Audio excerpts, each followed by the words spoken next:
സംസ്ഥാനത്തിന്റെ ധനമാനേജ്മെന്റിൽ ഇടപെടാൻ കേന്ദ്രത്തിന് അധികാരമില്ലെന്ന് കേരളം സുപ്രീം കോടതിയിൽ. കടമെടുപ്പ് പരിധിയിൽ വിദഗ്ധ സമിതിയായ ധനകാര്യ കമ്മീഷന്റെ ശുപാർശ നടപ്പാക്കുകയാണ് കേന്ദ്ര സർക്കാർ ചെയ്യേണ്ടതെന്നും സംസ്ഥാന സർക്കാർ ആവശ്യപ്പെട്ടു. കേരളം വസ്തുതകളെ തെറ്റായി അവതരിപ്പിക്കുകയാണെന്നായിരുന്നു കേന്ദ്രത്തിന്റെ മറുവാദം. സംസ്ഥാന സർക്കാരിന്റെ ഹർജിയിൽ കോടതി നാളെയും വാദം കേൾക്കും. വിദഗ്ധ സമിതിയായ ധനകാര്യ കമ്മീഷന്റെ ശുപാർശ നടപ്പാക്കുകയാണ് കേന്ദ്രം ചെയ്യേണ്ടതെന്ന ആമുഖത്തോടെ കേരളത്തിനു വേണ്ടി കപിൽ സിബലിന്റെ വാദം. ധനകാര്യ കമ്മീഷൻ ശുപാർശ അനുസരിച്ചും ഭരണഘടന അനുസരിച്ചും കടമെടുക്കാൻ കേരളത്തിന് അധികാരമുണ്ട്.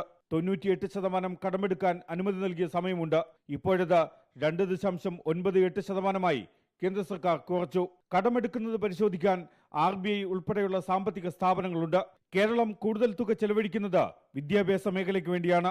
ഇതുവഴി സാമ്പത്തിക വളർച്ച ലക്ഷ്യമിടുന്നുവെന്നും കേരളത്തിന്റെ വാദം. അധികം കടമെടുത്താൽ എന്ത് സംഭവിക്കും എന്നുകൂടി കേരളം വിശദീകരിക്കണമെന്ന് സുപ്രീം കോടതിയുടെ നിർദ്ദേശം.